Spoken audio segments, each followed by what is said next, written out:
In the summer of 2013, a 26-year-old oilfield worker from Texas named Brandon Lawson returned home from work and immediately became involved in a heated argument with his longtime girlfriend. Tension had been building between the two for days. Brandon had been working nonstop, often 7 days a week, and their youngest child was only a few months old. On top of that, Brandon had recently relapsed into addiction, placing even more strain on their relationship. It's unclear whether his girlfriend asked him to leave, or if he chose to walk away on his own, but after about an hour of arguing, Brandon got into his silver Ford F-150 and drove away from their home in San Angelo. He left just after midnight on August 8th, and he was never seen again. What happened over the next few hours would turn his disappearance into one of the most disturbing and mysterious cases of the decade.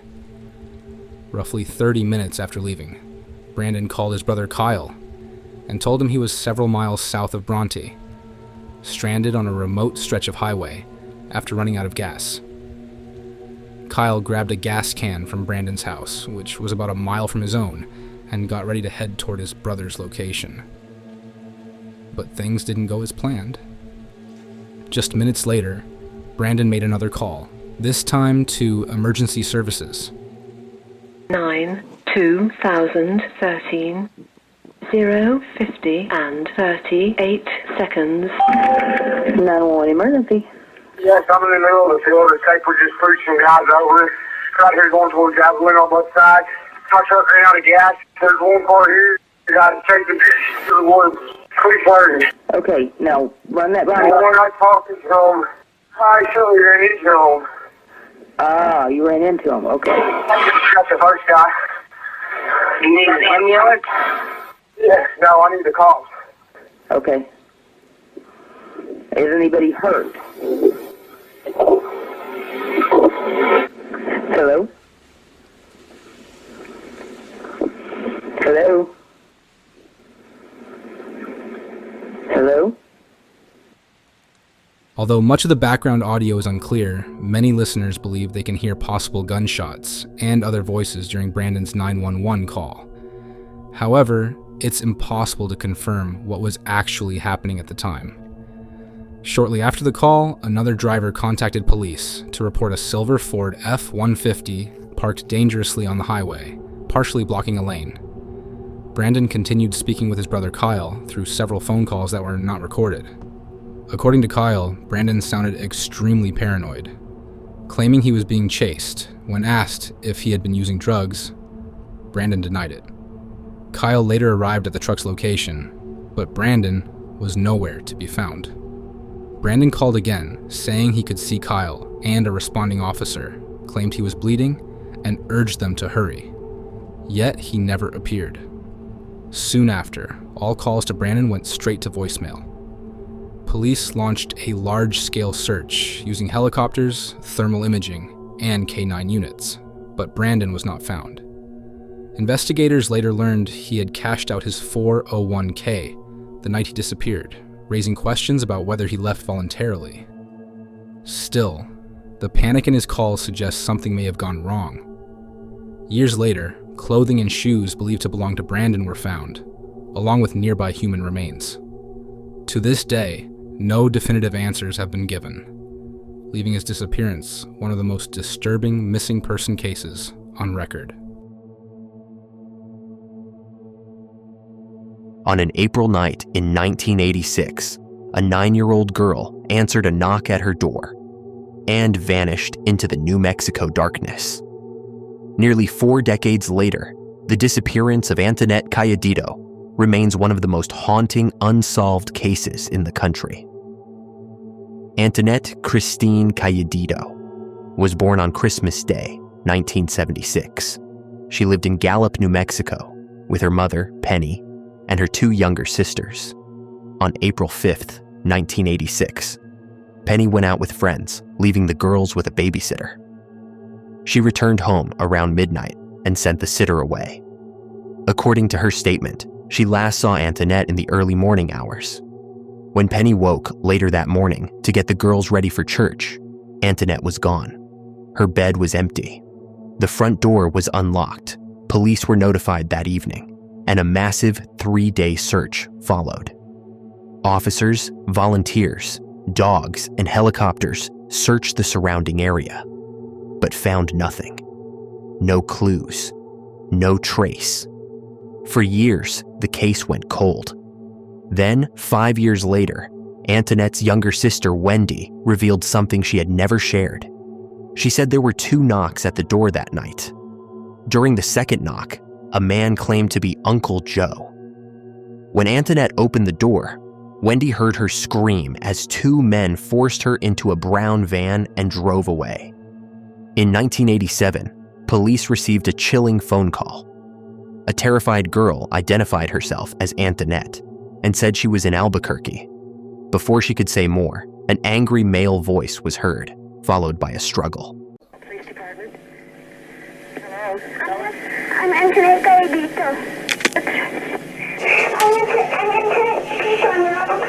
Okay, whereabouts in Albuquerque? Who said you could use a phone? Hello? Antoinette, where are you? Antoinette? Hello? And the line went dead. Penny immediately identified the voice as her daughter's. Years later, a waitress in Nevada reported seeing a distressed teenage girl with a couple. The girl secretly passed her a napkin that read, "Help me, call police." By the time authorities arrived, the group was gone. Investigators later suspected someone close to Antoinette knew more than they admitted.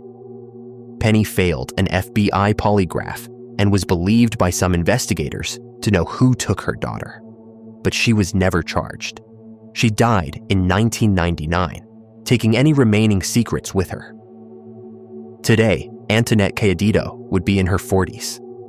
Her case remains one of the oldest unsolved missing indigenous persons cases in New Mexico. Despite renewed FBI efforts, no definitive answers have ever been found.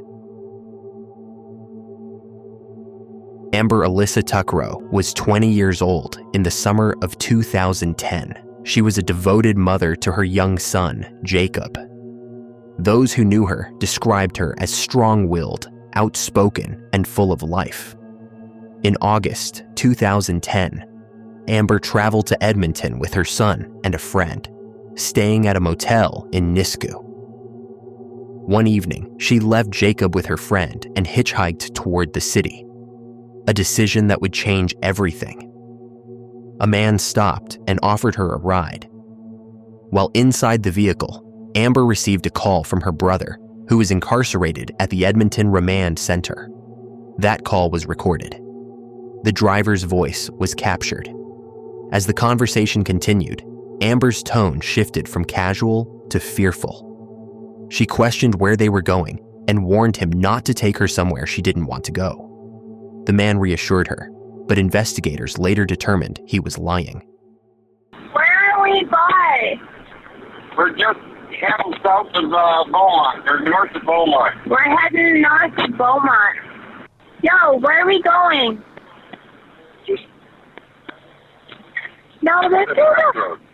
Are you f***ing kidding me? You better not take me anywhere I don't want to go. I want to go into the city. Jeez. Yo, we're not going into the city, are we? We're going. No, we're not. Yes. Then where the f*** these roads going to? 50th Street. 50th Street. Are you sure? Absolutely. Yo, where are we going? 50th Street. 50th Street? 50th Street. East, right? East. Over now. Bravo.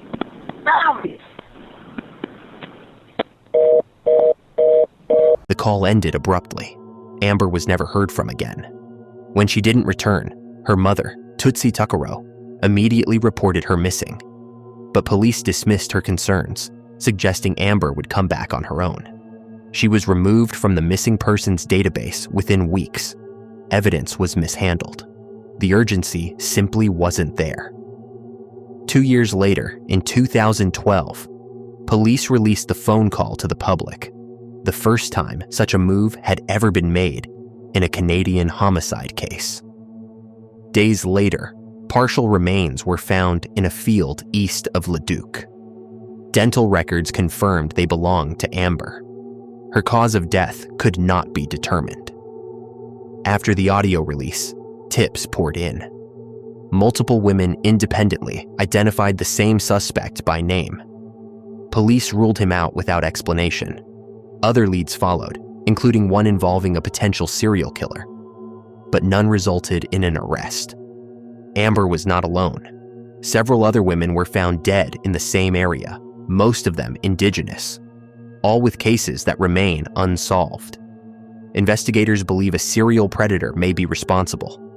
In later years, an independent review found the investigation into Amber's disappearance was deeply flawed. Police eventually issued a public apology, one her mother refused to accept. Today, Amber Tuckerow's case remains open. Her son grew up without her. The man on that recording has never been identified, but Amber's voice still exists, preserved in that call, and somewhere, someone recognizes it.